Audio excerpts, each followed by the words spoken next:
గురించి ఈ విధంగా ప్రశ్న అడుగుతున్నారు పాస్టర్ గారు. లోకాసు వార్త 20వ అధ్యాయము 18 వచ్చిన వాక్య వివరణ, అదేవిధంగా ఏబు గ్రంథము 11వ అధ్యాయము 12 వచ్చిన వాక్య వివరణ, ఈ విధంగా వాక్య వివరణ అడుగుతున్నారు పాస్టర్ గారు. లోకాసు వార్త 20వ అధ్యాయము 18 వచనం. ఈ రాతి మీద పడు ప్రతివాడును తునకలైపోవును, గాని అది ఎవరి మీద పడునో వారిని నలిని చేయనని చెప్పేసి వాక్య వివరణ అడుగుతున్నారు. అదేవిధంగా యోబు గ్రంథము 11వ అధ్యాయము 12వ వచనము. అయితే అడవి గాడిద పిల్ల నరుడై పుట్టిన నాటికి గాని బుద్ధిహీనుడు వివేకి కాడు. ఈ యొక్క వాక్య వివరణ అడుగుతున్నారు పాస్టర్ గారు. 2 వాక్యాలు.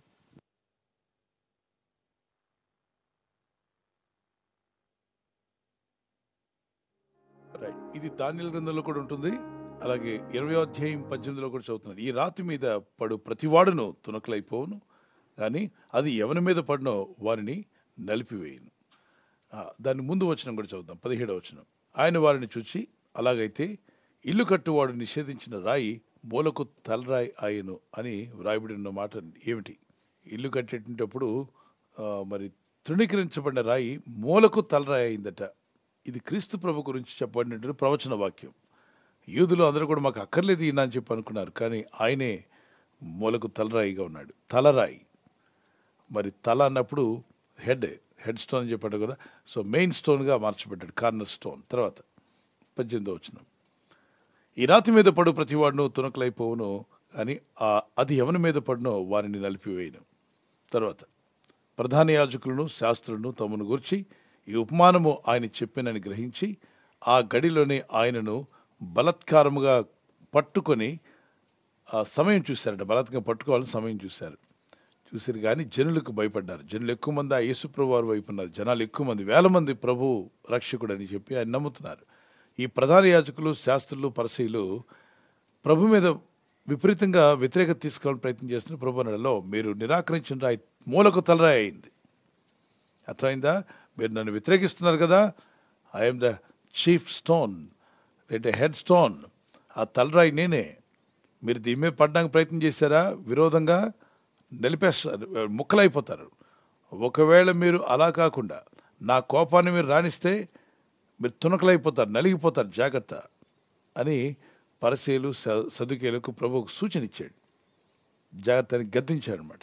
ఈ గద్దింపుకి వాళ్ళు కోపము తెచ్చేసుకున్నారు. కొన్నిసార్లు చూడండి, మంచి వాళ్ళేమో గద్దింపుని స్వీకరిస్తారు, చెడ్డ హృదయం గలవారేమో నన్నే గద్దిస్తావా, నన్నే ఇంత మాట అంటావా అంటే ఎంతసేపు ఇతరుల మీద పడి ఏడ్చేటువంటి వాళ్ళు ఉంటారు. వాళ్ళతో ప్రభు అంటున్నాడు జాగ్రత్త. ఇప్పుడు ఈ రోజుల్లో చూడండి, యేసు ప్రభువుని దూషిస్తున్న వాళ్ళు, నోటుకు వచ్చినట్టు మాట్లాడుతున్న వాళ్ళు, మనం అవి విన్నప్పుడు అనిపిస్తుంది ఎంత ప్రమాదకరమైన దాంట్లో పడుతున్నారు నాయన. ఇల్లెళ్ళి ప్రభుత్వం పెట్టుకుంటున్నారు, చాలా ప్రమాదం. జీవం గల దేవుని చేతిలో పడిన తర్వాత తప్పించుకోవడం ఎవరికి సాధ్యం? ఆయన మీద మాటలని తప్పించుకోవడం ఎవరు సాధ్యం కాదు. అంటే తాత్కాలికంగా ఏం అవ్వట్లేదు కదా అనుకుంటారు, కానీ ఆయన ప్రారంభిస్తే అది అవుతుంది, ప్రారంభిస్తాడు.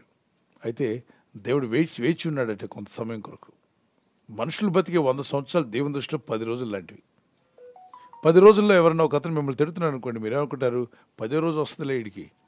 అంటే 100 సంవత్సరం, మనం 100 years అంటే వాళ్ళకి దేవుని దృష్టిలో 10 రోజులు అనుకుందాం. వీడు 10 రోజులకి ఇంత ఎగిరి పడుతున్నాడు ఏంటి? నోరు జారుతున్నాడు, నోటుకొచ్చినట్టు దూషిస్తున్నాడు, దేవుణ్ణి, దేవుని కృపను, దేవుని దయను దూషిస్తున్నాడే. వీడికి టైం వస్తుందిలే అని ప్రభు ఎదురు చూస్తాడు. ఎందుకంటే ఆయనకి తెలుసు మన కాలం, మన టైం, మన ఆయుష్. టైం వచ్చినప్పుడు ఖచ్చితంగా ఏమి ఇవ్వాలో అన్నీ ఇస్తాడు. ఆయన న్యాయాధిపతి కనుక కృప చూపించే ఈ సమయంలో అందరూ కృపాకాలంలో రక్షణ పొందమని దేవుడు చెప్తున్నాడు. రైట్. 2వ ప్రశ్న ఏంటమ్మా? యోబు గ్రంథము 11వ అధ్యాయము 12వ వచనం అడుగుతున్నారు ఫస్ట్ గారు. చదవండి. అయితే అడవి గాడిద పిల్ల నరుడై పుట్టిన నాటికి గాని బుద్ధిహీనుడు వివేక్ కాడు. వాక్యం యొక్క వివరణ అడుగుతున్నారండి. కంప్లీట్ చదవండి. కింద పై వచనం, కింద వచనం కూడా.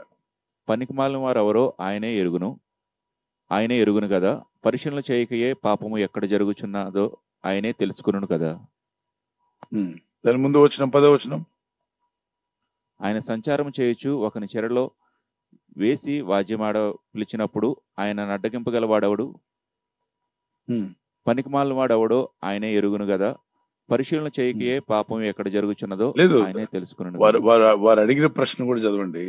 13వ వచనమా 12వ వచనమా? అయితే అడవి గాడిద పిల్ల నరుడై పుట్టిన నాటికి గాని బుద్ధిహీనుడు వివేక్ కాడు. నీవు నీ మనసును తిన్నగా నిలిపిన ఎడల, నీ చేతులు ఆయన వైపు చాపిన ఎడల, పాపము నీ చేతిలో నుండుట చూచి నీవు దాన్ని విడిచిన ఎడల, నీ గుడారంలో నుండి దుర్మార్గతను నీవు కొట్టివేసిన ఎడల, నిశ్చయముగా నిర్దోషివై నీవు సంతోషించదువు, నిర్భయుడివై నీవు స్థిరపడి ఉందువు. రైట్. యోబు గారికి స్నేహితులు ఉన్నారు. స్నేహితుల్లో కొంతమంది యోబుకి కొన్ని హితోపదేశం చేశారు. ఈ హితోపదేశం చేసిన వాళ్ళు ఎలీఫజు, మొత్తం 5 ఉంటారు. వీళ్ళలో ఒక్కొక్కరు ఒక్కో విధంగా ఒక కోణంలో చూశారు. ఇప్పుడు యోబుకి ఇన్ని కష్టాలు ఎందుకు వచ్చాయి? అందులో ఒక అతను అనుకున్నాడు, ఏదో పాపం చేసి ఉంటాడు యోబు, రహస్య పాపం ఏదో చేసి ఉంటాడు, కాబట్టి ఈ దోషాలు ఈ బాధలన్నీ ఈయనకు వచ్చాయి. ఇక్కడ ఒకే రోజున వ్యాపారాలన్నీ పోవడం, ఒకే దినమున తనకున్నవన్నీ నష్టపరుచుకున్నాడు, పిల్లలు చనిపోయారు. కాబట్టి ఇంత ఘోరమైన కీడు వచ్చిందంటే ఖచ్చితంగా ఏదో చేయరాని పాపం చేసి ఉంటాడు. నిజానికి యోబు పాపం చేయలే, కానీ అక్కడ జరిగిందేంటి? ఒక సాతానికి దేవునికి మధ్యలో జరిగిన ఒక వివాదంలో దేవుడు బాగా దీవించాడు. కాబట్టి యోబు విషయంలో సరే, నా కుమారుడికి ఎన్ని కష్టాలు వచ్చినా నా కొరకు నిలబడతాడు, ఎన్ని ఇబ్బందులు వచ్చినా నా పక్షంగా ఉంటాడు అని ప్రభు అన్నాడు. అలా ఉన్నాడు కూడా. ఎవరు? యోబు గారు ఉన్నారు. దీనిని ఆధారంగా తీసుకుని మీరు డైరెక్ట్గా దేవుడు మాట్లాడే అనుకోకండి, అది యోబు యొక్క స్నేహితులు మాట్లాడుతున్నారు ఆ మాటలు. ఓకే, వాళ్ళు గద్దిస్తున్నారు, కొన్నిసార్లు బుద్ధి కలిగించాలని చూస్తున్నారు యోబుకి. యోబు కొన్ని సమయాలు అన్నాడు, ఈ బాధను భరించడం కంటే పుట్టకుండా ఉండడమే బెటర్ కదా అని చెప్పి ఆయన పుట్టుకును ఆయన శపించుకున్నాడు. నేను పిండముగా ఉన్నప్పుడే చనిపోయి ఉంటే బాగుండేది, ఏంటి ఈ బాధలు, ఏంటి శ్రమలు, పుట్టి ఇన్ని బాధలు పడాలా అనగా దేవుడిని మాత్రం దూషించలే. నోటి మాటతో కూడా దేవుడిని దూషించలేదు. మనం ఎప్పుడు కూడా దేవుడిని మీద నోరు పారేసుకోకూడదు. మరి యోబు వంటి మంచి భక్తులుగా ఉండండి. చివరిలో దేవుడు ఎన్ని ఇచ్చేయడానికి 2 అంతలు బ్లెస్సింగ్స్ ఇచ్చాడు. ఎన్ని కోల్పోయాడు దానికన్నా డబుల్ డబుల్ డబుల్ ప్రభు దయచేశాడు. దేవుడు ఇస్తాడు. విశ్వాసంతో నిరీక్షణ కలిగి ఉండండి. అమ్మ ఎలీఫజ్ మిగిలినటువంటి స్నేహితులు మాట్లాడిన పైన మీకు కనిపిస్తుంది ఎవరు మాట్లాడుతున్నారు ఆ మాటలు. వారు యోబుతో వాదిస్తున్న వాదనలే కానీ దానిలో ప్రత్యేకమైన అర్థాలు బయటికి తీయాల్సిన అవసరం ఏం లేదు. Okay, God bless you.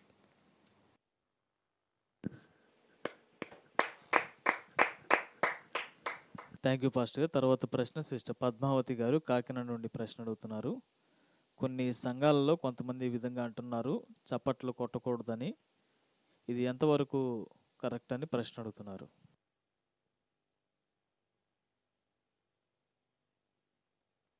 Right. అక్కడ మీరు అంటే ఒక సహవాసం వాళ్ళ పేరు ఎత్తొద్దు కానీ సహవాసం వాళ్ళు ఇలా అన్నారట, ఏమని? చప్పట్లు కొట్టొద్దు, గట్టిగా దేవుని స్తుతించొద్దు, అది అల్లరి అన్నారట.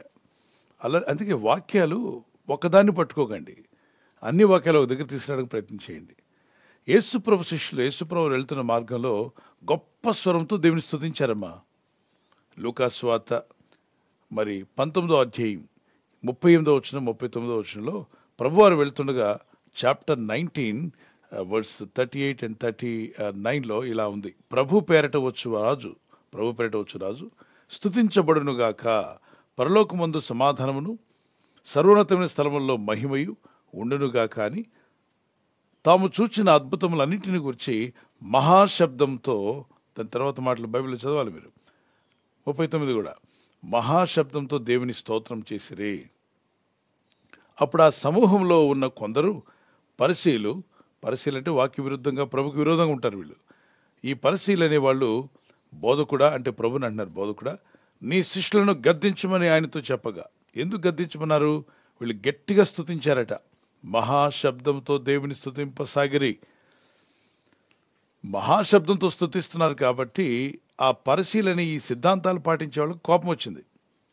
ఏంటయ్యా నీ శిష్యులు ఈ చేపలు పట్టే వాళ్ళని తీసుకొచ్చే వాళ్ళు గట్టిగా స్తుతిస్తున్నారు అని అంటే ప్రభు గద్దిస్తాడేమో అనుకున్నారు. ఏమంటే, హలో శిష్యులారా, పేతురు యోహాను ఇట్రండి, ఏంటి అలా గట్టిగా గద్దిస్తున్నారు, ఏంటి అంత గట్టిగా స్తుతిస్తున్నారు, అంత అవసరమా అని చెప్తాడేమో అనుకున్నారు. అయితే జరిగింది ఏంటో చూద్దాం. 40వ వచనంలో ప్రభు ఏమన్నాడు? ఆయన వారిని చూచి, అంటే ఈ గట్టిగా అరవద్దు, స్తుతించొద్దు, మహాశబ్దంతో దేవుని గణపరచొద్దు అని చెప్పే వాళ్ళకి చెప్పాడు. పరిశీలికి. ఆయన వారిని చూసి, వీరు ఊరుకుండిన ఎడల, అంటే వీళ్ళు స్తుతించకుండా ఊరుకుంటే ఈ రాళ్ళు కేకలు వేయనని మీతో చెప్పుచున్నాను అన్నాడు.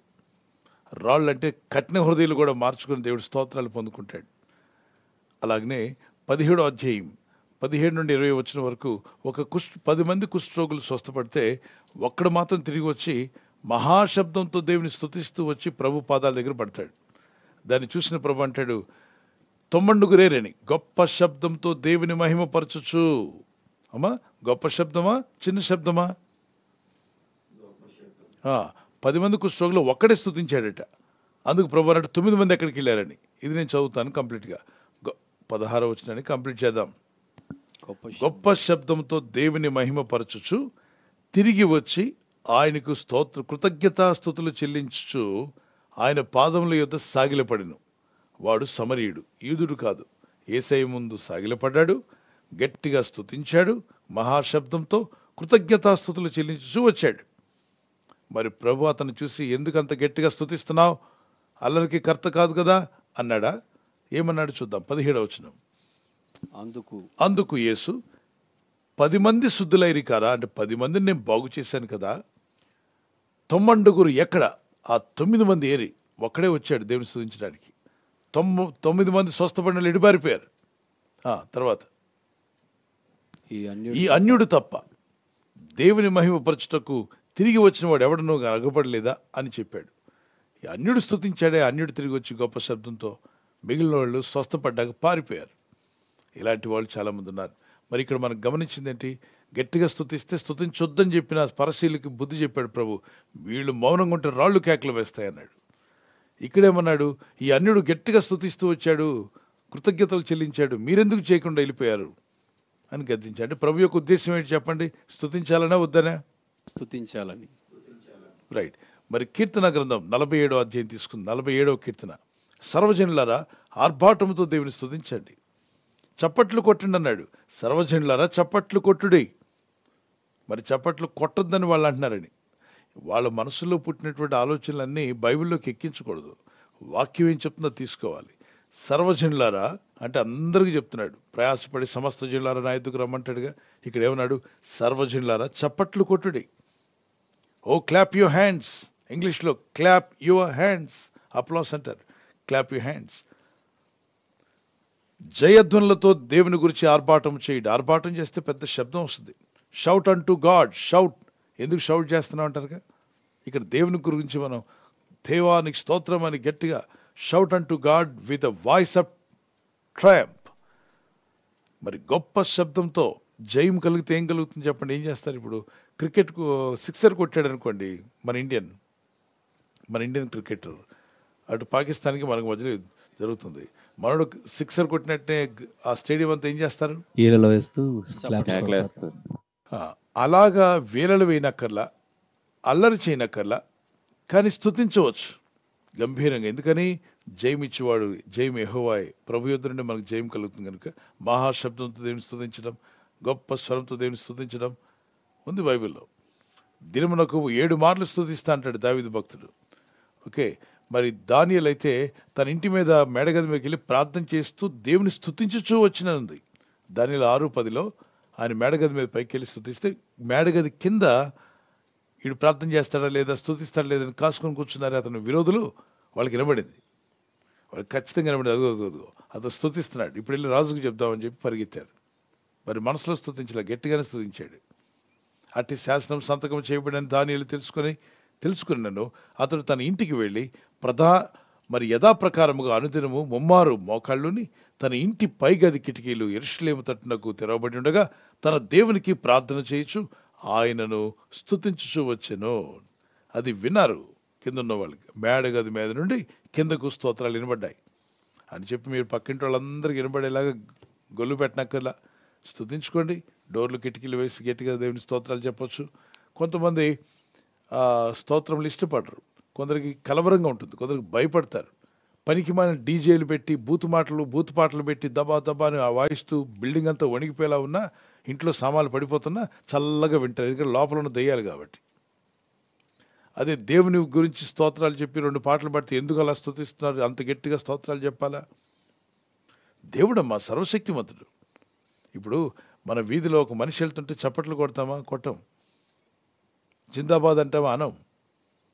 కానీ ముఖ్యమంత్రి ఆ ప్రాంతానికి వచ్చాడు అనుకోండి, ఏం చేస్తారు? ఆయన పార్టీ వాళ్ళందరూ జైలు కొడతారుగా. ఆయన మనిషేగా. మరి మనిషికి జైలు ఎందుకు కొట్టాలి? అధికారంలో ఉన్నాడు కాబట్టి. వర్దిల్లాలి జై జై అని గట్టిగా అంటారా? మనం జై జై అంటారా? గట్టిగా అంటారా? మనసులో అనుకుంటారా? గట్టిగా. ఒక మనిషి చిన్న అధికారంలో ఉంటేనే జైలు కొట్టాలి, గట్టిగా వర్దిల్లాలి అని సంతోషంగా చెప్పి చప్పట్లు కొడతారే. మరి దేవుడు చిన్న అధికారా? సర్వాధికారా? సర్వాధికారి దేవుడు. 19వ అధ్యాయం ప్రకటనలో అంటాడు, వారు మహాశబ్దంతో హల్లెలూయా అని కేక వేశారంట. దేవునికి స్తోత్రం చెప్పి దాని కింద మాట ప్రభుని స్తుతించుడే అన్నారు. ఓకే, స్తుతించవచ్చమ్మా. ఎవరికి ఇష్టం వచ్చినట్టు వాళ్ళు మాట్లాడుతూ సిద్ధాంతాలు కలుగు చేస్తారు. వాళ్ళ సిద్ధాంతాలు కాదు మనం రక్షించేది, దేవుని వాక్యమే. ఆది యందు వాక్యం ఉండేను, సిద్ధాంతం లేదు. ఆది యందు దేవుడు ఉన్నాడు. ఆ దేవుని వాక్యం మన చేతిలో ఉంది. ఆది యందు ఏ సంస్థ ఉంది చెప్పండి? ఇప్పుడున్న సంస్థల్లో ఆదిలో ఉన్న సంస్థ అయినా కాదండి. అడగండి, ఎవరి సంస్థ ఉంది? ఈ రోజుల్లో ఉన్న బ్యాప్టిస్ట్ కానీ, లూథరన్ కానీ, హెబ్రోన్ కానీ, కాకపోతే పెంటెకోస్టల్ కానీ, చర్చ్ ఆఫ్ గాడ్ అని, చర్చ్ ఆఫ్ క్రైస్ట్ అని, ఏ సిద్ధాంతం ఉంది చెప్పండి? ఆదిలో వీళ్ళు ఎవరున్నారు అక్కడ? ఏ డాక్టరీన్ ఉంది? ఏమీ లేదు. దేవుని వాక్యం ఉంది. ఆది యందు వాక్యం ఉండేను కనుక వాక్యమైన దేవుడిని మనం పట్టుకుందాం. God bless you. అంటే దాని అర్థం లోదన్న వారికైనా వాక్యం పాటించాలి, బ్యాప్టిస్ట్ వాళ్ళైనా వాక్యం పాటించాలి, రోమన్ క్యాథలిక్ వాళ్ళైనా వాక్యాన్ని పాటించాలి, పెంటెకోస్టల్ వాళ్ళైనా వాక్యాన్ని పాటించాలి. సిద్ధాంతాన్ని పాటించకండి, వాక్యములో ఉందా లేదా చెక్ చేసుకోండి. God bless you.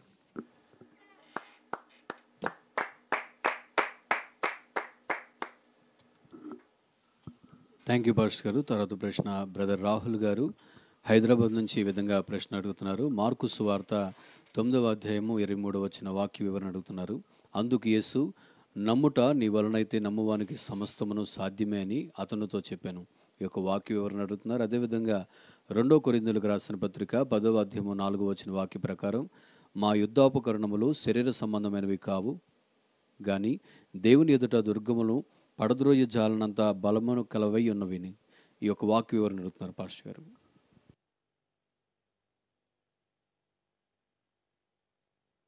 సెకండ్ క్వశ్చన్కి ఆన్సర్ ఇస్తాను ఫస్ట్, తర్వాత ఫస్ట్ క్వశ్చన్ కూడా ఆన్సర్ ఇస్తాను. ఆ ఫస్ట్ క్వశ్చన్ కూడా గుర్తుపెట్టుకోండి. రెండవదిగా 2 కొరింథీ చాప్టర్ 10:4లో మా యుద్ధోపకరణములు శరీర సంబంధమైనవి కావు, దేవుని ఎదుట దుర్గములను పడద్రోయ జాలినంత బలమైన బలము కలవై ఉన్నవి అన్నాడు. For the weapons of our warfare are not carnal but mighty through God to the pulling down of strongholds. Stronghold it అంటాం కదా, పట్టుకోండి దాన్ని గట్టిగా అంటాం. ఆ విధంగా ఒక స్ట్రాంగ్ హోల్డ్ అనేది ఈ ప్రపంచంలో చూడండి, స్ట్రాంగ్ హోల్డ్ అనేది ఒకటి ఉంది. ఏదో గట్టిగా పట్టుకుంటారు కొంతమంది, విడిచిపెట్టరు. ఆ స్ట్రాంగ్ హోల్డ్ అది హోల్డ్లోకి వెళ్ళిపోయింది, పట్టేసుకున్నారు. దాని నుండి విడిపించాలి. దాన్ని విడిపించాలంటే ఖచ్చితంగా యుద్ధోపకరణాలు కావాలి. విడిపించడానికి ఈ నట్ అండ్ బోల్ట్ గట్టిగా బిగించేశారనుకోండి, దాన్ని తీయడానికి చాలా కష్టంగా ఉన్నప్పుడు రేంచులు తీసుకొచ్చి మరీ విప్పుతారు. అలాగే అపవాదైన సాతానుడు స్ట్రాంగ్ హోల్డ్గా కొందరు పట్టేస్తుంటాడు. కొందరు చూడండి, ఆ వీడియో గేమ్స్ వదిలిపెట్టలేరు, వదులుకోవాలన్నా వదలలేరు. మొదట సరదాగా స్టార్ట్ అయింది, ఇప్పుడు ఉదయం కూర్చున్న లేచిన నడిచిన టైం దొరికితే వీడియో గేమ్ ఆడాలి. ఆ స్ట్రాంగ్ హోల్డ్ అయిపోయింది అది. మరికొంతమందికి ఏదో సిగరెట్ సరదాగా స్టార్ట్ చేశారు, అది ఇంక వదిలిపెట్టట్లే వాడిని. అది తాగితే కానీ పని నడవట్లా, బ్రెయిన్ పని చేయట్లా. ఆ నికోటిన్ అనేది ఆ విధంగా పనిచేస్తుంది, స్ట్రాంగ్ హోల్డ్కి వెళ్ళిపోయింది. దుర్వ్యసనాలు, వైన్ కావచ్చు, ఆల్కహాల్ కావచ్చు, సారాయి, డ్రగ్స్, అలాగే కొంతమంది సినిమా పిచ్చి, లోకం పిచ్చి, కొందరికి సిరి పిచ్చి, డబ్బు పిచ్చి, కొందరికి స్త్రీ పిచ్చి, కొందరికి పురుషుల పిచ్చి, కొందరికి లోక సంబంధమైన పాప పిచ్చి. అవి పిచ్చిగా మారిపోతాయి. వాడికి ఆ విషయం అంటే పిచ్చి అండి అంటారే, పిచ్చి ఎందుకు అయింది? స్ట్రాంగ్ హోల్డ్ అయిపోయింది, దాన్ని విడుదల పొందలేకపోతున్నాడు. అయితే మనుషులుగా మా యొక్క యుద్ధోపకరణాలు, భక్తులు అంటున్నాడు, శరీర సంబంధమైన ఆయుధాలు, కటింగ్ బ్లేడ్లు లేదా కత్తులు, కటారాలు కాదు, కానీ మా యుద్ధోపకరణంలో దేవుని బలమైన దుర్గములు కొట్టగలిగినటువంటి శక్తివంతమైనవి అన్నాడు. అంటే ఏంటది? ఆ స్ట్రాంగ్ హోల్డ్స్ నుండి కూడా విడిపించగలదు. అందులో ఒకటి ఆత్మ సంబంధమైన ఆయుధాలు దేవుడు మనకిచ్చాడు. ఆత్మ సంబంధమైన ఆయుధాలు ఏంటి? ఎఫిషియన్స్ చాప్టర్ 6, ఎఫెసీ పత్రిక 6వ అధ్యాయం 12, 13, 14 వచనాల్లో మనకు కనిపిస్తుంది. ఎలానగా మనం పోరాడినది శరీరులతో కాదు గాని ప్రధానులతో, అధికారులతోనూ, ప్రస్తుత అంధకార సంబంధులకు, లోకనాథులతోనూ, ఆకాశ మండలమందున్న దురాత్మల సమూహంతోనూ పోరాడుచున్నాం. అందుచేతను మీరు ఆపత్తిని ఆపదలు వచ్చే టైంలో, ప్రమాదం వచ్చే టైంలో వారిని ఎదిరించుటకును సమస్తమును నెరవేర్చిన వారై నిలవబట్టుకుని శక్తిమంతులగునట్లు దేవుడిచ్చు సర్వాంగ కవచమును ధరించుకునడి. అందులో ఏమున్నాయి? ఏలైనగా మీ నడుమునకు సత్యమును దట్టి కట్టుకొనండి. నీతి అను మైమరుపు మీ గుండెకు మీ చెస్టుకుండాలి. మరి పాదములకు సమాధానమును సువార్త వలనైన సిద్ధ మనస్సు తొడుక్కొని నిలవబడండి. ఇవన్నీయుగాక విశ్వాసమనే డాలు పట్టుకునండి. అగ్నిబాణాలు విసినప్పుడు వాటిని ఆపడానికి డాల్ ఉపయోగపడుతుంది. సాతానుడు రకరకాల పొదునైన మాటలు విసురుతుంటాడు. దానితో మీరు దుష్టుని అగ్ని బాణాలంటే దుష్టుని అపవాది సూటిపోటు మాటలు మీ మీదకు విసురుతాడు. క్రీస్తుని నమ్మేవాడిని ఎగతాళి చేసేవాళ్ళు, దూషించేవాళ్ళు, మరి ప్రభుని నమ్ముకున్నందుకు నోటుకొచ్చినట్టుగా హేళన చేసేవాళ్ళు ఉంటారు. అగ్ని బాణాలు విసురుతూ ఉంటారు. అవి మనకు తగలకుండా విశ్వాసమైన డాలుంటే, నాకు తెలుసులే నేను ఎవరిని వెంబడిస్తున్నాను, నాకు తెలుసు నా రక్షకుడు సజీవుడని, నువ్వు తెలియక విర్రవీగుతున్నావు కాబట్టి నాలో అవిశ్వాసం ఉండాలి. తర్వాత ఆత్మఖడ్గం ఉందని, ఆత్మఖడ్గం రక్షణ అనే శిరస్త్రాణం. చూడండి, నేను చెప్తాను. రక్షణ అనే శిరస్త్రాణం అంటే హెల్మెట్ ఆఫ్ సాల్వేషన్ అన్నాడు, బ్రెస్ట్ ప్లేట్ ఆఫ్ రైచియస్నెస్ అన్నాడు. అంటే ఛాతి భాగానికి ఏ గాయం తగలకుండా చూడండి, ఛాతి భాగానికి ఒకటి ఐరన్తో కానీ మరి గట్టిగా తయారు చేయబడిన దాంతో ఇక చెస్ట్ భాగంలో పెట్టుకుంటారు. ఎవరన్నా ఈటలు ఈసరినా ఏమి విసినా అవి తగలకుండా చెస్ట్ భాగాన్ని కాపాడుతుంది. నీతి అనే మైమరుపు, అలాగే ఆత్మఖడ్గము, దేవుని వాక్యం అనే ఆత్మఖడ్గం, పరిశుద్ధాత్మ యొక్క నడిపింపు. వర్డ్ రేమా అంటారు, వర్డ్ లోగోస్ అని ఉంది రాయబడిన వాక్యం. వర్డ్ రేమా అంటే ఏ సందర్భంలో ఏ వాక్యం ద్వారా వెళ్ళాలో దేవుడు ఇస్తాడు ఆ టైంలో. మరొక చేతిలో విశ్వాసమైన డాలు మనకు ఉండాలన్నాడు. అంటే ఈ డాల్ లాంటిది ఉన్నప్పుడు ఏమవుతుంది?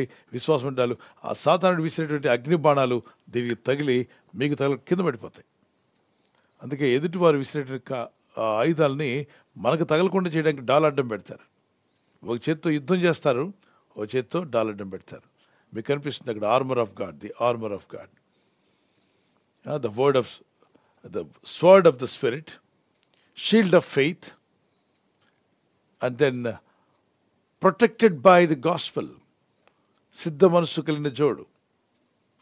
ఇది స్పిరిచువల్ లైఫ్లో ఇలా ఉంటామంట మనం. దెయ్యాలకి ఇలా కనిపిస్తాం మనం. రక్షించబడినవాడు, రక్షణ లేనివాడు బట్టలు లేకుండా కనబడతాడు. పాపాల్లో లోకంలో జీవిస్తున్నవాడు దెయ్యాలకు తెలుసు, వీడు మన టికెటేరా బాబు, వీడితో ఎన్ని ఆటలని ఆడుకోవచ్చు అని. కానీ క్రీస్తును కలిగి ఉన్నవాడిని, దేవుడిని వెంబడిస్తున్న వాళ్ళు, వాక్యాన్ని కలిగి ఉన్న వ్యక్తి చూస్తే ఇలా కనిపిస్తాడు దెయ్యాలకి. దురాత్మలు భయపడతాయి.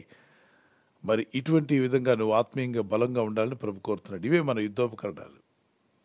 ఆత్మఖడ్గం, విశ్వాసమనే డాలు, మరి బ్రెస్ట్ ప్లేట్ ఆఫ్ రైచియస్నెస్, నీతి అనే మైమరుపు. తలలోకి రకరకాల మాటలు చెప్పి చెడ్డ మాటలన్నీ, చెడ్డ వార్తలు, ఈ పంచేంద్రాల ద్వారా మనుషులు ఎటు కావాలంటే తిరిగిపోతూ ఉంటారు. కాబట్టి ఏం చూస్తున్నావో, ఏం వింటున్నావో, ఏం మాట్లాడుతున్నావో జాగ్రత్త అంటాడు. చాలామంది ఏది పడితే అది వింటుంటారు. వాళ్ళ ఆత్మీయ స్థితి అంతా కూడా అయోమయంగా తయారవుద్ది. అందరూ బోధలు వినొద్దు, వాక్యానుసరమైన బోధే వినాలి. అందరూ అదే బైబిల్ కదా, మెరిసేదంతా బంగారం కాదు, మెరిసేదంతా ఆల్ చూడండి shining parts are glitters are not gold అని చెప్పన్నారు. మెరిసేదంతా బంగారం ఎలా కాదో అలాగనే బైబిల్ పట్టుకున్న వాళ్ళ బోధలన్నీ కరెక్ట్ అని అనుకోవద్దు. వాక్య ప్రకారం బోధించేవారు మా బోధే మనం తీసుకోవాలి. Okay, God bless you. సహోదరుడు మరో ప్రశ్న కూడా అడిగారండి. అందుకు యేసు నమ్ముట నీ వలన అయితే నమ్మువానికి సమస్తము సాధ్యమైన ఉంది కదా, మరి కొంతమంది నెగిటివ్ గా కూడా నమ్ముతూ ఉంటారు. అదే తప్పుడు నమ్మకాలు మనిషిని చిక్కుల్లో పడేస్తాయి. రైట్ బిలీఫ్స్ మనకు ఉండాలి. తప్పుడు నమ్మకాలకు పోయామా చిక్కుల్లో పడతాం. చూడండి, ఒక అతను ఎవరు చేతిరేఖను చూశాడంట. అతను చెప్పాడంట, బాబు నువ్వు పోయిన జన్మలో కుందేలు జన్మ ఎత్తావు, ఈ జన్మలో మానవ జన్మ ఎత్తావు, మళ్ళా కొద్ది రోజుల్లో తాబేలు జన్మ ఎత్తబోతున్నావు. ఏ జన్మ? తాబేలు జన్మ. తాబేలు జన్మ. కాబట్టి నువ్వు త్వరలో చనిపోతావు, ఇల్లంతా చదువుకోమని చెప్పారట, ఇల్లు చక్కబెట్టుకోమని చెప్పారట. ఆయన చుట్టూ ఆయన ఆఫీస్లో ఉన్న వాళ్ళందరూ ఆయన ఏది చెప్తే అది జరుగుతుందండి. ఖచ్చితంగా జరిగింది, వాడికి జరిగింది, వీడికి జరిగింది. కాబట్టి ఈయన నోటి నుండి మాట వస్తే జరుగుతుందని చెప్తే అది నమ్మేశాడు ఆయన. నమ్మి ఇంటికి వచ్చి బోరుమని ఏడ్చుకుంటూ భార్యను పట్టుకొని పిల్లల్ని పట్టుకొని ఏడ్చి, పిల్లలు చిన్నపిల్లలే, ఆస్తులు పంచాడు. ఎందుకంటే నెలన్నరలో చనిపోతాడని చెప్పాడు. పోయిన జన్మలో కుందేలు జన్మ, ఈ జన్మలో మానవ జన్మ. ఇక్కడ చనిపోయే టైం వచ్చేసింది. నెక్స్ట్ 1.5 monthలో తాబేలు జన్మ ఎత్తాడంట మనవాడు. ఆయన చెప్పడం, ఈయన నమ్మేయడం, ఈయన స్నేహితులందరూ అతను చెప్తే కరెక్ట్గా జరుగుతుందని చెప్పి అన్నాం. దెయ్యం పట్టింది. ఇక్కడ అపనమ్మకాలు, మూఢనమ్మకాలు, భయంలో బతికితే దెయ్యాలు పడతాయి. దెయ్యాలకి చాలా సంతోషం. అలా నమ్మేవాళ్ళు అంటే అవి చాలా ఆనందపడి ఆ వ్యక్తుల్ని మోసుకుపోవడానికి వస్తాయి. అతను నెలన్నర వచ్చేసరికి ఇంకొక వారం రోజుల్లో ఆ డేట్ వచ్చేస్తుంది. ఉద్యోగాన్ని రిజైన్ చేశాడు. రిజ్యూమ్ కూడా మరి తనకు ఉన్నటువంటి రిజైన్ లెటర్ కూడా సబ్మిట్ చేశాడు. వాళ్ళంతా ఏమొచ్చిందని ఎందుకు చేస్తున్నావు అంటే, నేను చనిపోతాను సార్, తాబేలు జన్మ ఎత్తబోతున్నంటే, ఒట్టిదే నమ్మొద్దన్నారు నాస్తికులు. మరి మూఢనమ్మకాలు కరెక్ట్ జరుగుతుంది అన్నారు. ఇతనికి ఆ నమ్మిక, ఆ నెగిటివిటీ అతని హృదయంలో ఒక విధమైన భయం కలుగజేసింది. రాత్రులు నిద్రపోట్ల, ఆహారం ఇస్తే తింటలా, మెమరీ పోయింది, పిచ్చోడ్లా తయారయ్యాడు,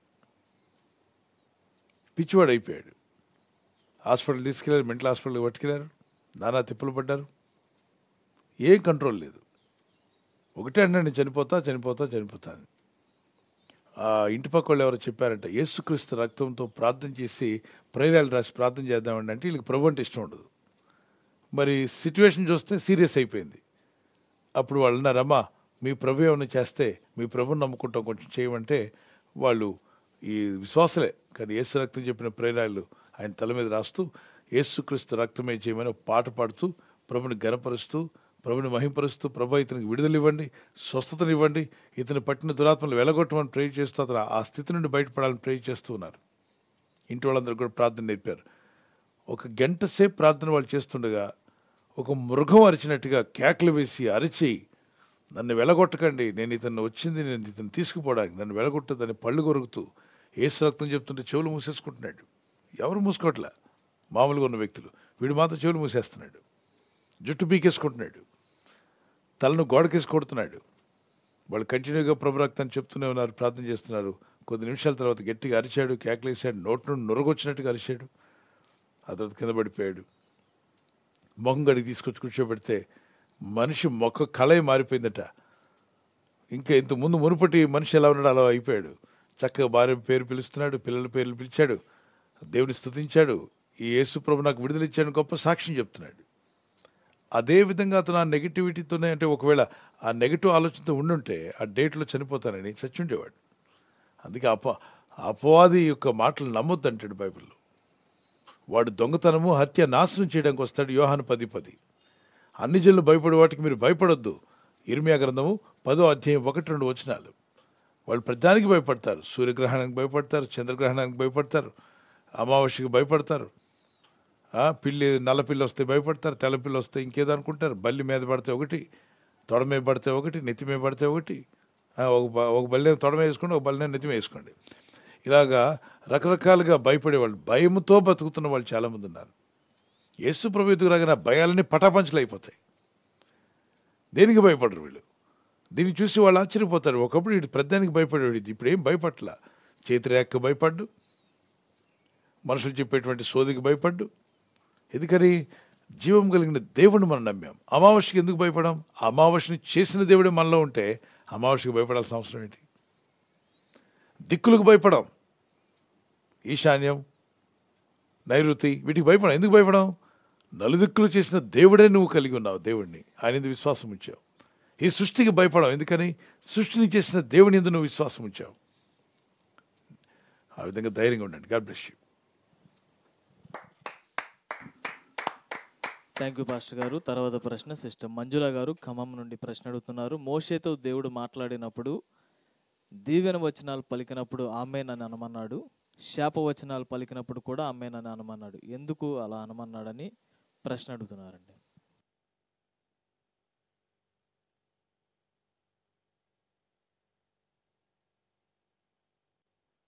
అదేనమ్మా, ఏ సందర్భంలో చెప్పమన్నాడు అన్నదాన్ని మనం అక్కడ చూడాలి. ఓకే, వాక్యము కింద పైన వచనాలు కూడా మీరు చదవండి. ఆదినమందే మోషే ప్రజలకు ఆజ్ఞాపించినదేమనగా, మీరు యోర్దాను దాటిన తర్వాత షిమియోను, లేవి, యూదా, ఇస్సాకారు, యోసేపు వీళ్ళంతా గోత్రాలు, బెన్యామీను గోత్రముల మూలవారు ఆ ప్రజలను గూర్చి దీవెన వచనములను పలుకుటకై గెరిజీము కొండ మీద నిలవలను. ఆ కొండ మీద నిలబడండి. రూబేను, గాదు, అషేరు, జెబులును, దాను, నఫ్తాలి గోత్రముల వారు శాపవచనములను పలుకుటకై ఏబాలు కొండ మీద నిలవలను. ఏబాలు కొండ ఒకటి, దానికి ముందు వచనంలో మరొక కొండ, 2 కొండల మీద నిలబడమన్నాడు. గిరిజీము అనే కొండ, ఏబాలు కొండ, 2 కొండలు ఉన్నాయి. ఈ కొండ మీద కొంతమంది గోత్రాలు, ఆ కొండ మీద కొన్ని గోత్రాలు. ఇప్పుడు ఎందుకు పలకమన్నాడు, ఏం పలకమన్నాడు చూడొచ్చు మీరు. అప్పుడు లేవీలు యెహోవాకు హేమగా శిల్పి చేతులతో మలిచిన విగ్రహమునే గాని పోత విగ్రహమునే గాని చేసి చాటున నుంచువాడు శాపగ్రస్తుడని ఎలుగెత్తి ఇజ్రాయేల్ అందరితో చెప్పమనగా ఆమెన్ అనవలన అన్నాడు. అంటే ఇక్కడ ఏంటి, మనుషుడు ఒక వస్తువుని చేసి తన చేతులతో చేస్తాడు. పాపే కదా మనిషి. పాప చేతులతో పోతబోసి కానీ ఏదైనా శిల్పితో చెక్కించి కానీ చేస్తే దానివల్ల ఏం జరుగుతుందంటే, మనుషుడు ఇప్పుడు ఒక మాట, ఒక తల్లి ఉంది, పిల్ల అడుగుతా నాన్న చూపించమని, నాన్న ఊరు వెళ్ళాడు, ఆర్మీలో ఉన్నాడు, ఆ ఇంట్లో ఫోటో లేదు కాబట్టి తల్లి ఆ బిడ్డ తండ్రిని చూపించమంటున్నారని చెప్పి ఒక పేపర్ తీసుకొని డ్రాయింగ్ వేసింది గోడ మీద. డ్రాయింగ్ వేస్తే వేరే పురుషుడి ముఖం వచ్చింది అక్కడ. తన భర్త ముఖం రాలేదు, ఆ పిల్లల తండ్రి ముఖం రాలేదు, వేరే పురుషుని ముఖం వచ్చింది. కాబట్టి ఈయన మీ నాన్నరా అని చెప్తారా? చెప్పరండి. చెప్పండి, చెప్పరు పాస్టర్ గారు. కాబట్టి శిల్పులందరూ దేవుని ముఖాన్ని చూసి చెక్కారా? దేవుని ముఖం వాళ్ళకి తెలుసా? శిల్పి అంటే మనుషులే, వాళ్ళు కూడా అద్భుతంగా శిల్పి వాళ్ళు చెక్కగలరు. వాళ్ళు దేవుని ముఖాన్ని చూసారా? చూడలేదు. చూడనప్పుడు మరి ఎట్లా దేవుని ముఖాన్ని వాళ్ళు తయారు చేయగలిగారు? అది ప్రశ్న. అలాగే పోత పోసాడు ఒక ఆయన. పోత పోయడానికి కూడా ఇసుకలో వాడు ఒక అచ్చు వేయాలి. అచ్చు తయారు చేస్తున్నప్పుడు ఆ అచ్చును చేసిన వాడు మనిషే. దేవుడిని చూశాడంటే చూడలా. దేవుడిని చూడకుండా దేవుని రూపం నీకు ఎలా తెలిసింది? దేవుడు ఇలాగా ఉంటాడు, ఆయన ముఖం అని. ఇప్పుడు నీ ఫోటో కాకుండా నీ భార్య మరొక పురుషుని ఫోటో అక్కడ పెట్టి పిల్లలకి ఇదిగో మీ తండ్రి ఈయన అని చెప్తే నీ కోపం రాదా? చల్లగా కూల్గా ఉంటారా ఐస్ క్రీమ్ తిన్నట్టు? ఎవడతను నా ఫోటో కాకుండా అతని ఫోటో ఎలా పెట్టావు, నువ్వు పిల్లలకి ఎలా నేర్పిస్తున్నావు అంటావు కదా. అందువలన ఇశ్రాయేలులారా, మీరు కనుక ఇటువంటి మార్గంలోకి వెళ్తే శాపం మీ మీదకి వస్తుంది, జాగ్రత్త అని ఆ ఇజ్రాయెల్లో శాపవచనాలు పలికినప్పుడు ఎందుకు పలికారు? అది అక్కడ వివరణ ఉంది కదా.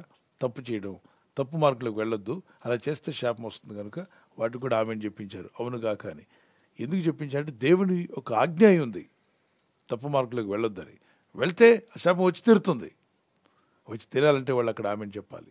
ఇప్పుడు ఈ రోజుల్లో మనం ప్రతిదానికి ఆమెను చెప్పనక్కర్లా. కొంతమంది చూడండి ప్రసంగాల్లో ఇలా చెప్తుంటారు, అతడు ట్రైన్ కింద పడి చనిపోయాడంట అన్నట్టునే సంఘం అంతా చెప్పండి. ఏం చెప్పాలి? ఆమె ఏం చెప్పండి. ఆడి చచ్చిపోతే మన ఆమెను చెప్పడం ఏంటి? ఇది బుద్ధిహీనంగా మాట్లాడడం. అంటే వాక్యము ప్రసంగం గుర్తు రానప్పుడంతా ఆమెనానండి ఒక ఆమెను చెప్పని చూద్దాం, ఒక ఆమెను అనండి చూద్దాం. మనోడికి ప్రసంగం గుర్తు రావట్లే, రిఫరెన్స్లు సరిగ్గా సిద్ధపడి ఉంటాడు, ప్రేయర్ చేసి ఉంటాడు. ఈయనకి గుర్తు రానప్పుడంతా వాళ్ళు ఏమంటుండాలి? ఆమెన్. ఎందుకు అనాలి ఆమెన్? ఏ సందర్భంలో అనాలి ఆమెన్? దేని కొరకు అనాలి ఆమెన్? అలా కాకుండా ఊత పదంలాగా ఆమెన్ అనండి చూద్దాం, ఆమెన్ అనండి చూద్దాం, ఒకసారి గట్టిగానండి అంటే ఈయనకు ఊపు రావాలంటే ఏమనాలి? దానికి వాడుకుంటాం. అది వాక్య విరుద్ధం, అది బుద్ధిహీనత, అవివేకం. అట్లా దేవుని పిల్లలు ఆ విధంగా చేయకూడదు, సేవకులైన విశ్వాసులైన. అలాగనే ఒకవేళ నిద్రపోతున్నారు సంఘం, వాళ్ళందరూ మెలకునేలాగా చేసి వాక్యం వినిపిద్దాం అనుకుంటే దేవుని గట్టిగా స్తుతించమని చెప్పొచ్చు. హల్లెలూయా అని బిగ్గరగా చెప్పమని చెప్పొచ్చు. ఆ హల్లెలూయా పక్కోడు చెప్పినందుకు ఆ ఉలికి పడినా నిద్రపోతూ లేచి వాక్యం వింటాడు.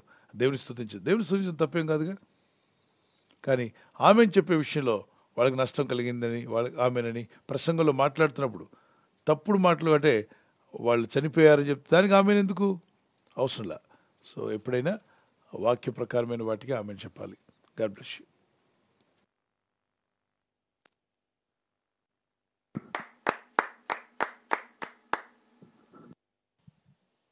థ్యాంక్ యూ పాస్టర్ గారు. రాజు గారు మచిలీపట్నం నుంచి ఇలా ప్రశ్న అడుగుతున్నారండి.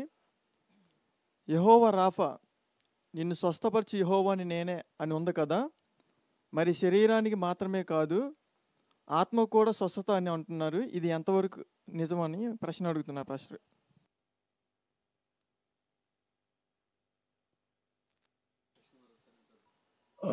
డైరెక్ట్ గా యెహోవా రాఫా అంటే నేను స్వస్థపరచు యెహోవా అని నేనే అన్నాడు కదా. ఏ సందర్భంలో అన్నాడు ప్రభు? చూడండి, 15వ అధ్యాయం 26వ వచనం, ఎక్సోడస్ నిర్గమాకాండం 15:26లో స్పష్టంగా దేవుడు అంటాడు ఆ మాట, యెహోవా రాఫా, నిన్ను స్వస్థపరచు యెహోవాను నేనే.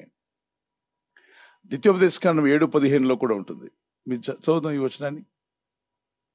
మీ మీ దేవుడైన దేవుడైన యెహోవా వాక్కును శ్రద్ధగా విని ఆయన దృష్టికి న్యాయమైనది చేసి ఆయన ఆజ్ఞలకు విధేయులై ఆయన కట్టడలన్నింటినీ అనుసరించి నడిచిన ఎడల నేను ఐగుప్తులకు కలుగు చేసిన రోగములలో ఏదియు మీకు రానియను, నిన్ను స్వస్థపరచు యెహోవాను నేనే అనెను. రైట్. ఇక్కడ హీబ్రూ భాషలో మనం చదివినప్పుడు బైబిల్లో జెహోవా రాఫా అన్నప్పుడు దాని అర్థము హీబ్రూ భాషలో స్వస్థపరచువాడు ఆయనే. స్వస్థపరచుట అన్నప్పుడు ఆ గ్రీక్ భాషలో కూడా 4 అర్థాలు వస్తున్నాయి. ఒకటి స్టిచ్ చేయడం అంటే మనం చినిగిపోయిన క్లాత్ని ఏం చేస్తాం చెప్పండి? చినిగిపోయింది ఒక షర్ట్ క్లాత్ కానీ ప్యాంట్ క్లాత్ కానీ చినిగిపోతే ఏం చేస్తారు? దాన్ని స్టిచ్చింగ్ చేస్తారుగా. Yes, ఆ విధంగా స్టిచ్చింగ్ చేయడం అంటే విడిపోయిన 2 భాగాలను తీసుకుని స్టిచ్ చేయడం. మరొకటి ఏంటంటే లోపల నుండి ఆ వ్యక్తికి హీలింగ్ అనేటువంటిది వస్తుంది. దేహం, ఆత్మ కావచ్చు, దేహం కావచ్చు, మనసు కావచ్చు. మనిషిలో ఆత్మ, శరీరం, మనసు 3 కూడా ఉన్నాయి కదా. ఈ 3టికి స్వస్థత కావాలి. ఎస్. మనసుకి ఏం స్వస్థత అండి? మానసికంగా మనశ్శాంతి, సమాధానం కలిగి ఉండడం. శరీరానికి ఏం స్వస్థత? వ్యాధి రోగముల నుండి, బలహీనతల నుండి విడుదల రావడం. మరి ఆత్మకు స్వస్థత ఏంటి? పాప రోగం నుండి విడుదల రావడం. ప్రతి మనిషిలో పాప రోగం ఉంది కదా. అతను చేసిన దోషములు, అపరాధముల నుండి తన ఆత్మను విడిపించబడ్డం. సో ఇది దేవుడు మానవులకి ఏ విధంగా మానవ ఆత్మను బాగు చేస్తాడు? ఆయన శరీరమును, ఆత్మను, మనసును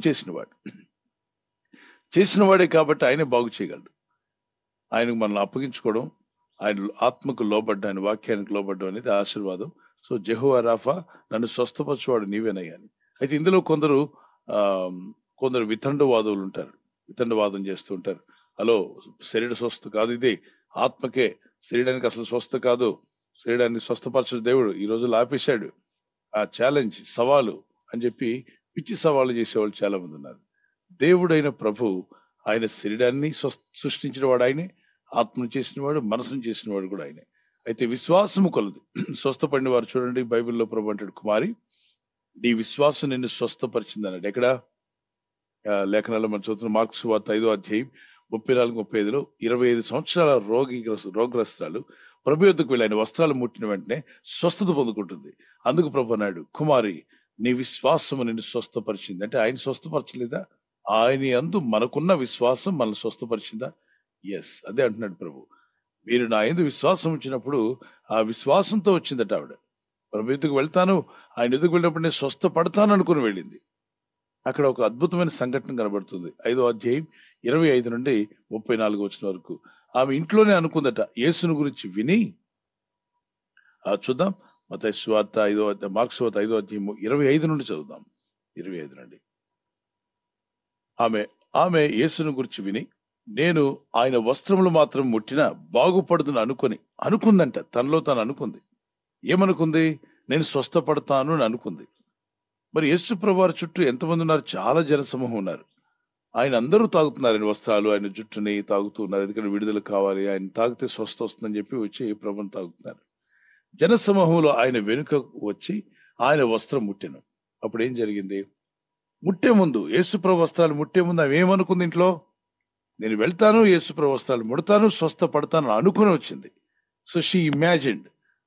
తను ఒక విధంగా ఆలోచనలో, తలంపుల్లో ఆ విశ్వాసంతో నింపేసుకుంది. తన తలంపుల నిండా, ఆలోచనల నిండా, తన హృదయం నిండా విశ్వాసం, the act of faith. So ఊరికే ఫెయిత్ కాదు, విశ్వాసాన్ని క్రియలో తీసుకొచ్చింది. చూద్దాం, ఆ తర్వాత వచ్చిన నేను చదువుతాను. వెంటనే ఆమె రక్తధార కట్టిను. యేసు ప్రభు వస్త్రాలు ముడతాను అనుకుంది, వచ్చింది, ముట్టింది. వెంటనే ఆమెకున్నటువంటి ఓవర్ బ్లీడింగ్ ప్రాబ్లం అనేది ఆగిపోయింది. వెంటనే ఆగిపోయింది. తన శరీరంలో ఆ బాధ నివారణ అయిందని గ్రహించింది. బాధ పోయిందని ఎవరికి తెలుసు? పక్క వాడికి తెలియదుగా, ముందున్న వాళ్ళకి తెలియదుగా, ఆమెకి తెలిసిపోయింది. ఆమె దేహంలో వెంటనే స్వస్థ వచ్చింది. ప్రభు వస్త్రాలు ముడతాను, నేను బాగుపడతాను అనుకుంది. ఇంట్లో వస్తున్న దారంతా అనుకుంటూ వచ్చింది. విశ్వాసం కలిగి వచ్చింది. ప్రభు దారిలో వెళ్తున్నప్పుడు వేస్తే వస్త్రాలు ముట్టింది. అంటే అంగీ వేసుకుంటాడు వేసే అంగీ. ఆ అంగీని ప్రభు ఆమె ముట్టిన వెంటనే స్వస్థత ఆమె కలిగింది. అప్పుడు ఆమె నాకు స్వస్థ కలిగిందని గ్రహించింది. 30వ వచనం. వెంటనే యేసు తనలో నుండి ప్రభావం బయలు వెళ్ళి తనలో తాను గ్రహించాడంట. ఆయనలో ఉన్న ప్రభావం బయటికి వెళ్ళిందని ప్రభు గ్రహించాడు. ఆయనలో ఉన్న పవర్, ప్రభావం అంటే ఆ శక్తి ఆయన దేహంలో నుండి బయటికి వెళ్ళడం ఆయన గమనించాడు. గ్రహించి జనసమూహం వైపు తిరిగి, నా వస్త్రములు ముట్టింది ఎవరు అని అడిగాడంట. జనసమూహం వైపు తిరిగి, హలో, నా వస్త్రాలు ఎవరు ముట్టారు అని చెప్పి అడిగితే అక్కడ పేతురు ఏమంటున్నాడంటే, ప్రభువా, అందరూ నీ మీద పడుతున్నారు, అందరూ చేతులు వేస్తున్నారు, మరి నిన్ను ఎవరు ముట్టారని ఎలా చెప్పగలను? ఆయన శిష్యులు, జనసమూహం నీ మీద పడుచున్నట్టు చూస్తున్నావే ప్రభుని అంటున్నారు. ఎవరు నన్ను ముట్టారని అంటావేంటి ప్రభువా? ఆ వచనం చదవనివ్వండి. ఆయన శిష్యులు, జనసమూహము నీ మీద పడుచున్నట్టు చూస్తున్నావే, నిన్ను ముట్టినది ఎవరని అడుగుచున్నావా? ఎవరు ముట్టారని చెప్పగలమయ్యా? అందరూ నిన్ను తాకుతున్నారు కదా. ఒకరా ఇద్దరా? 100 మంది నిన్ను తాకుతూనే ఉన్నారు. జనాల మధ్యలో కిక్కిరిసిపోయిన జనంలో నడుస్తున్నావు నువ్వు. నన్ను ముట్టింది ఎవరినంటే ఎలా చెప్పగలం ప్రభా? జనసమూహం. నేను అనుకుంటే పేతురు అని ఉంటాడు ఈ డైలాగ్. పేతురు అన్నిట్లో తొందరపాటు, అన్నిట్లో వెంటనే ముందుండాలనుకుంటాడు. సో ఆ మాట కూడా, ప్రభా ఏంటి న్యాయమేనా? ఎవరు ముట్టారని ఎలా చెప్పగలం? అందరూ నిన్ను ముడుతున్నారు కదా. అందుకు ప్రభు ఏమన్నా అంటే, ఒక వ్యక్తిలోకి నా ప్రభావం వెళ్ళింది, మిగిలినందరిలోకి వెళ్ళలా. చూద్దాం 32వ వచనం. ఆ కార్యం చేసిన ఆమెను కనుగొనవలనని ఆయన చుట్టూ చూచింది. ఎవరిలోకి ఈ ప్రభు యొక్క ప్రభావం వెళ్ళిందో ఆ వ్యక్తిని తెలుసుకోవాలని ప్రభు చుట్టూ కలయి చూశాడు. అప్పుడు ఏం జరిగింది? అప్పుడు ఆ స్త్రీ తనకు జరిగినది ఎరిగి, తనకు బాధపోయిందని తెలిసిపోయింది. భయపడి వణుకుచూ వచ్చి, భయంతో వణుకుచూ భయపడుతూ వచ్చింది. ఆయన ఎదుట సాగిలపడి తన సంగతి అంతయు ఆయనతో చెప్పాను. తన సంగతి అంతా చెప్పిందట. ఇలా జరిగిందని చెప్పింది. అందుకైన, కుమారి, నీ విశ్వాసం నిన్ను స్వస్థపరచును, సమాధానం గలదాని వైపుము, నీ బాధ నివారణై నీకు స్వస్థత కలుగును గాక అని ఆమెతో చెప్పాను. Praise the Lord. హల్లెలూయా. ప్రభు ఏమన్నాడు? నీ విశ్వాసము నిన్ను స్వస్థపరిచిందమ్మన్నాడు. ఇక్కడ మరి జెహోవా రాఫా అనేటువంటి మాట ఎలా అప్లై అయింది? విశ్వాసం ద్వారా ఆమె స్వస్థ పొందుకుంది కదా. ఎస్, ఆయన స్వస్థపరచువాడే. ఇక్కడ మీరు అందరూ గమనించాల్సిందంటే, అందరూ ప్రభువును తాకారు, కానీ ఒక వ్యక్తిలోకి ఆ ప్రభావం వచ్చింది. ప్రభులో ఉన్న స్వస్థపరిచే ప్రభావం ఒక వ్యక్తిలోకి వచ్చింది, కానీ అందరూ తాకారు కదా. మరి అందరూ ప్రభును ముట్టారు, వారిలోకి ఎందుకు రాలేదు? ప్రభు అంటున్నాడు, నా ప్రభావం ఎవరిలోకి వెళ్ళింది? ఎవరా వ్యక్తి? నేను గమనించాను, నాలో శక్తి బయటికి వెళ్ళడం. నేను అడుగుతున్నాను, యేసు ప్రభుల స్వస్థ శక్తి ఉంది, దాన్ని అందరూ తీసుకోలేకపోయారు. ప్రభు యొద్దకు చేరుకున్నారు కానీ, ప్రభును తాకారు కానీ, వారిలోకి దాన్ని, ఆయన శక్తిని, ప్రభావాన్ని లాక్కోలేకపోయారు. ఈ రోజుల్లో అదే జరుగుతుంది.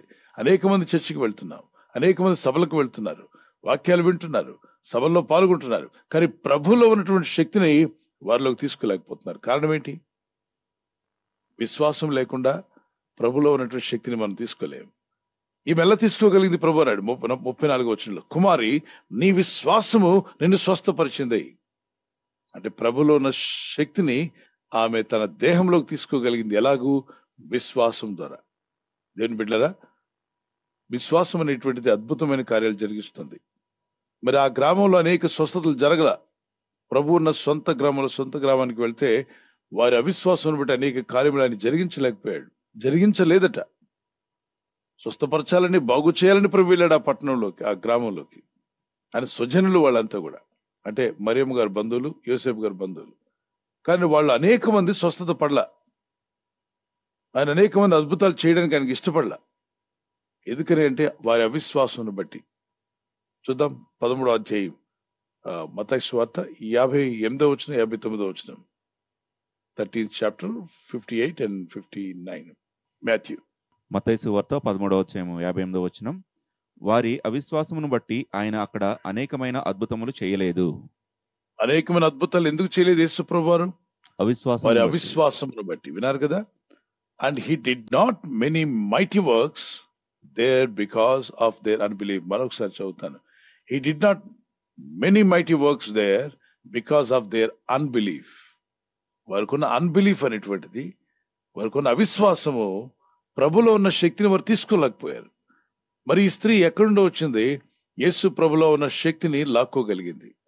ప్రభులో, దేవునిలో ఉన్న శక్తిని, ఆ రాహఫా అని పిలువబడుతున్న ప్రభులో ఉన్న శక్తిని నీలోనికి లాక్కోవడానికి నీ చేతిలో ఒక ఆయుధం ఉండాలి. ఆ ఆయుధమే ఒక సాధనం ఉండాలి, ఒక ఇన్స్ట్రుమెంట్. అదే ఫెయిత్, విశ్వాసం. విశ్వాసం లేకుంటే దేవునికి ఇష్టమైనట అసాధ్యమని రాయబడింది.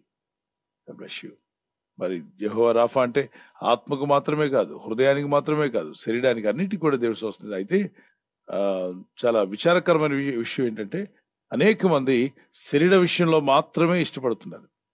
హృదయాన్ని మార్చమని అడగరు, ఆత్మ రక్షించమని వేడుకోరు. నా రోగం పోతే బాగుండు, మా అబ్బాయి బాగుపడితే బాగుండు, మా అమ్మాయి స్వస్థపడితే బాగుండు, మా ఇంటి వారికి స్వస్థ కలిగితే చాలు. మరి నీ ఆత్మకు రక్షణ కావద్దా? నీ హృదయం మారుద్దా? నీ మానసికంగా నీ యొక్క కోప ఆవేశాలని కంట్రోల్ అవ్వాలా? ఖచ్చితంగా కావాలి. అందుకే దేవుని ఎదుకు వచ్చినప్పుడు ప్రార్థించండి, మీలో మార్పును కూడా ప్రభు ఇస్తాడు. God bless you.